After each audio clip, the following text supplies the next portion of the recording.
Kolluru వెలుమలలో best flat కోసం చూస్తున్నారా? రాధేస్కైనే ఎంచుకోండి. ఢిల్లీ ఎన్నికల ఫలితాలు అందరిలోనూ ఉత్కంఠ రేకెత్తిస్తున్నాయి. అలానే కొంతమందిని షాక్ కూడా గురి చేస్తున్నాయి. మరీ ముఖ్యంగా ఆమ్ ఆద్మీ పార్టీ అధినేత అరవింద్ కేజ్రీవాల్కి మాత్రం ఇది ఒక పెద్ద షాక్గా మనం చూడాల్సినటువంటి పరిస్థితి కనిపిస్తుంది. చెప్పి మరీ బీజేపీ ఓడించినట్టు కనిపిస్తుంది. అసలు అరవింద్ కేజ్రీవాల్ ఓడిపోవడానికి కారణం ఏంటి? రెండో జన్మ ఎత్తినా కానీ ఢిల్లీలో అరవింద్ కేజ్రీవాల్ని ఓడించలేరంటూ మోడీకి సవాల్ విసిరి ఆయన ఎందుకు ఓటమి పాలయ్యారు? ఒకసారి విశ్లేషించేటువంటి ప్రయత్నం చేద్దాం. ఇది అరవింద్ కేజ్రీవాల్ నియోజకవర్గం న్యూఢిల్లీకి సంబంధించినటువంటి డేటా. ఇది అఫీషియల్గా వెబ్సైట్లో పెట్టింది ఎన్నికల కమిషన్. ఆయన ఎందుకు ఓడిపోయారనేటువంటి విషయాన్ని అర్థం చేసుకోవాలంటే కనుక మొత్తం 14 రౌండ్లలో ఇది కౌంటింగ్ జరిగినటువంటి నియోజకవర్గం. ఈ నియోజకవర్గంలో ఏకంగా 23 మంది అభ్యర్థులు ప్లస్ నోటా మొత్తం 24 కేటగిరీల్లో ఓటింగ్ జరిగింది. ఈ డేటా మొత్తం చూస్తే కూడా మనకు అర్థమవుతుంది. 61,636 ఓట్లు వ్యాలిడ్ ఓట్స్ ఇక్కడ పడినాయి.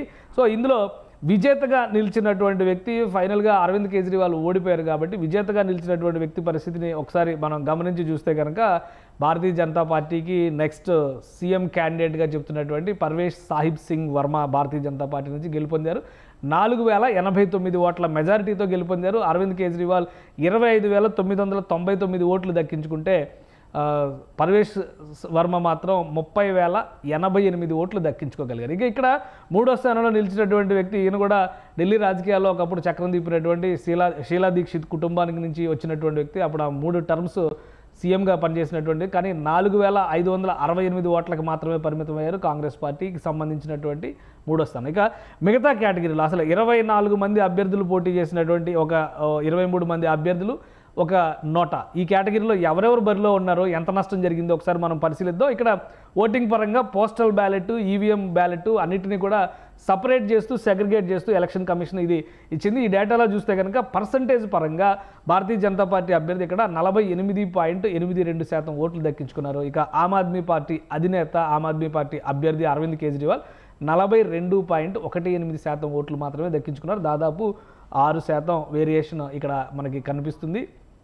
ఆ విధంగా చూస్తే కనుక మార్జిన్ చాలా పెద్దగా కనిపిస్తున్నట్టుగానే ఉంది. కానీ ఇక్కడ ఉన్నటువంటి ఇతర క్యాండిడేట్ల పరిస్థితి చూస్తే ఇక్కడ వీరేంద్ర బహుజన్ సమాజ్ పార్టీ నుంచి పోటీ చేశారు. కేవలం 142 ఓట్లు అంటే 0.23% మాత్రమే చీల్చారు. ఇక సందీప్ దీక్షిత్ చీల్చినటువంటి ఓట్ పర్సంటేజ్ మాత్రం 7.41. అంటే ఒకవేళ కాంగ్రెస్ ఆమ్ ఆద్మీ కలిసి ఉంటే ఓటింగ్ కనుక ఒక సైడ్గా కన్సాలిడేట్ అయ్యి ఉంటే కనుక అరవింద్ కేజ్రీవాల్ గెలవడానికి అవకాశం ఉండేది. అదే కాకుండా ఇక్కడ మనం మిగతా పార్టీల విషయాలు కూడా ఒకసారి చూడాలి. ఇక్కడ అరుణ్ కుమార్ శర్మ ఢిల్లీ జనతా పార్టీ నుంచి పోటీ చేశారు. అలానే భారత రాష్ట్ర డెమోక్రటిక్ పార్టీ ఇంకొక పార్టీ, అక్కడ వీళ్ళందరూ కూడా 0.01%, 0.03%, 0.04%, 0.06% ఇట్లా వస్తూనే ఉన్నాయి. ఇందులో ఒక ఆసక్తికరమైనటువంటి విషయం ఏంటంటే జనసేన పార్టీ అనేటువంటి పేరుతో కూడా ఇక్కడ ఢిల్లీలో అభ్యర్థులు బరిలో దిగారు.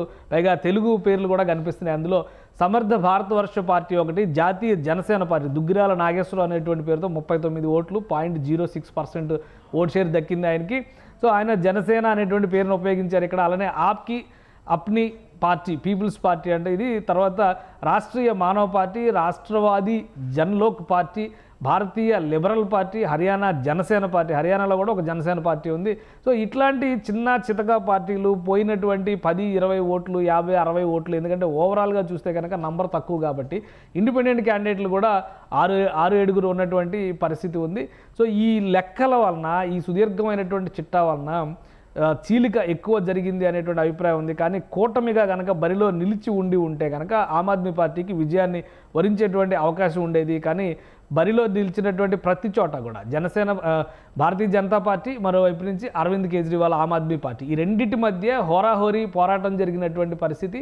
ఇప్పుడు జైంట్ కిల్లర్గా అరవింద్ కేజ్రీవాల్ని ఓడించినటువంటి పర్వేష్ సాహిబ్ సింగ్ వర్మకి ముఖ్యమంత్రి పీఠం దక్కుతుందా లేదా అనేది ఒక సస్పెన్స్. కానీ కారణాలు ఏవైనా కానీ కనిపిస్తున్నటువంటి అంశాలను బట్టి చూస్తే మాత్రం టార్గెట్ చేసి మరీ లక్ష్యాన్ని నిర్దేశించుకుని అరవింద్ కేజ్రీవాల్ని ఓడించడానికి భారతీయ జనతా పార్టీ పక్కా వ్యూహాన్ని అనుసరించింది అనడానికి ఎలాంటి అతిశయోక్తి అవసరం లేదు. అలానే నంబర్ ఆఫ్ కంటెస్టెంట్స్ ఎక్కువగా ఉండడం కూడా అరవింద్ కేజ్రీవాల్కి ఒక ప్రధానమైనటువంటి ఇబ్బందికరమైనటువంటి అంశం అవడానికి అవకాశం ఉంది.